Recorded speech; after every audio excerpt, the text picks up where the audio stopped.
Hey guys, I'm Kelsey Smith. I've been wanting to share a story with you guys about buying cows from Wisconsin. And there just never seems to be a right time to shoot a video. Right now it's a good probably 17 degrees, 18 degrees I think it was supposed to be this morning. And I'm getting morning chores ready, getting prepped for milking. I've got to do some milk testing. I want to do some component testing as well as A1, A2 tests on a couple of girls. And let's see. Of course, yesterday it's so cold and I have a breeding to do. That's just how it goes. I do have electricity in the barn though, and so I keep getting these strange glares right over my face, so that's cool. But electricity in the barn has been a huge upgrade. So exciting. If you watched my last milking video, you will see that I was like milking in the dark. And I did that for a long time, and honestly, after it was like a week after that video, we got the electric done, and oh my gosh, it's like a total game changer. So anyways, I want to tell this story real quick, and then I gotta milk my girls. But I was looking for dispersal sales, and that is a good way to get some quality cows that aren't just like junk sale barn cows. And I wasn't finding anything. I found one in Wisconsin. I think it's called Withee, Wisconsin. Sale barn, the name of the sale barn was Premier Livestock.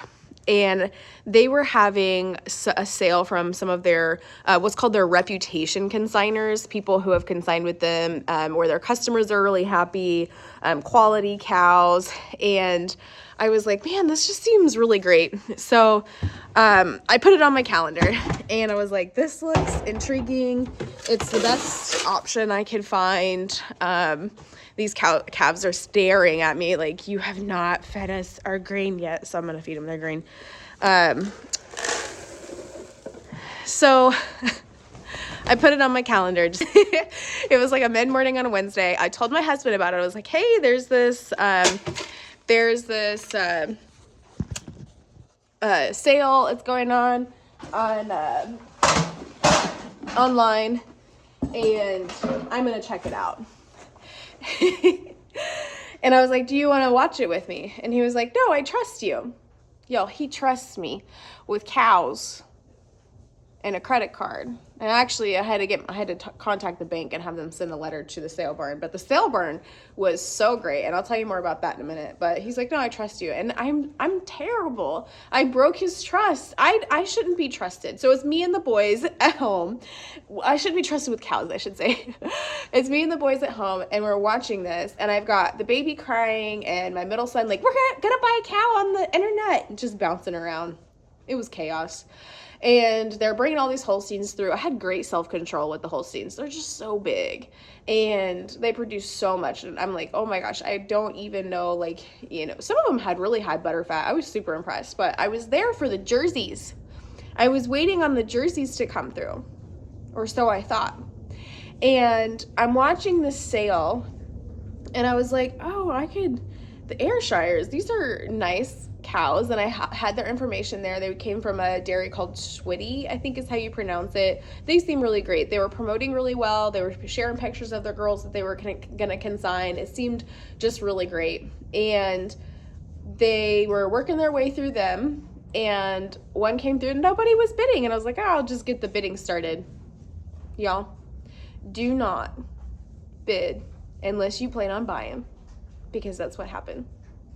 I bought not one, but two Ayrshire cows from Wisconsin. It's middle of the week. It's December. Do you know how the weather is in Wisconsin? It's cold, and it happened to be a winter storm coming in. My husband, bless his heart, the one who trusted me, and he drove to Wisconsin in a stinking snowstorm to get these cows for me. Mind you, we don't have a big trailer. We have a 2-horse slant trailer, and it's got like a tack room up in the front, so there's not a ton of room in the back. Thankfully, the girls did fit in there. He gets down there and gets the cows loaded, can't make it home. He's sliding all over the road. So I'm like, you gotta just go back to the sale barn. Yeah, he's like, yeah, I have to.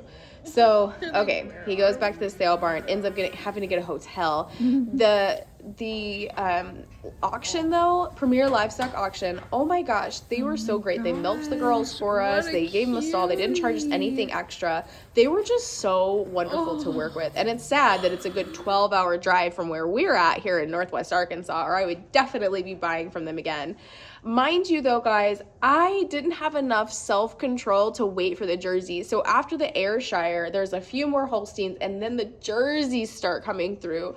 Oh my gosh, and I was just kicking myself. I didn't think I was going to buy these Ayrshires.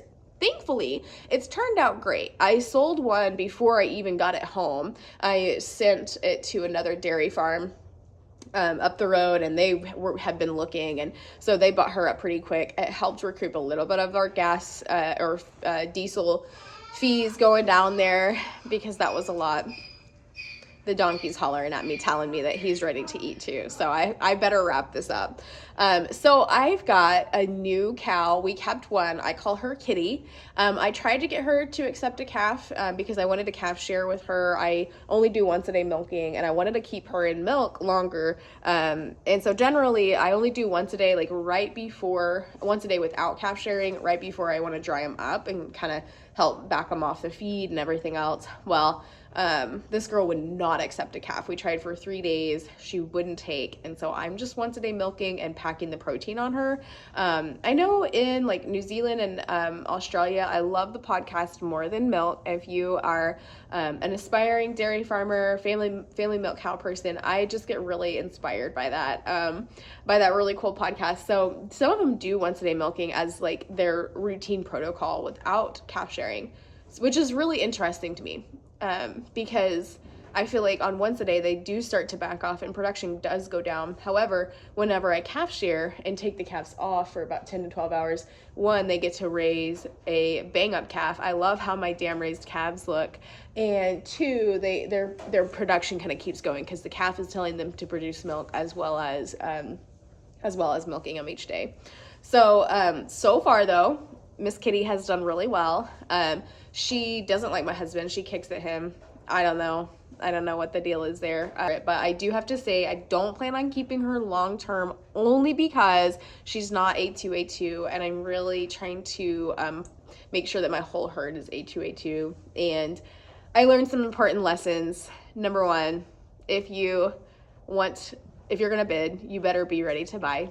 And number two, don't get too finger trigger happy. I was just like, oh, it's just an easy click. Gosh dang it. Really? I could have waited for the Jerseys, and he could have made that trip for some beautiful A2A2 Jersey cows.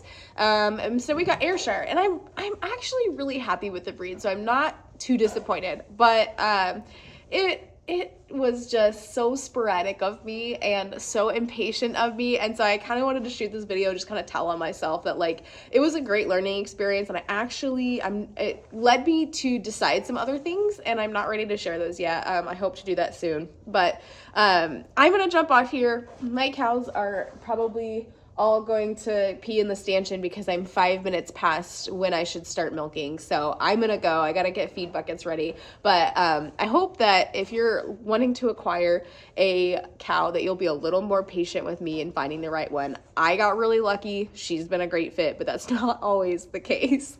Y'all have a good one, and happy farming.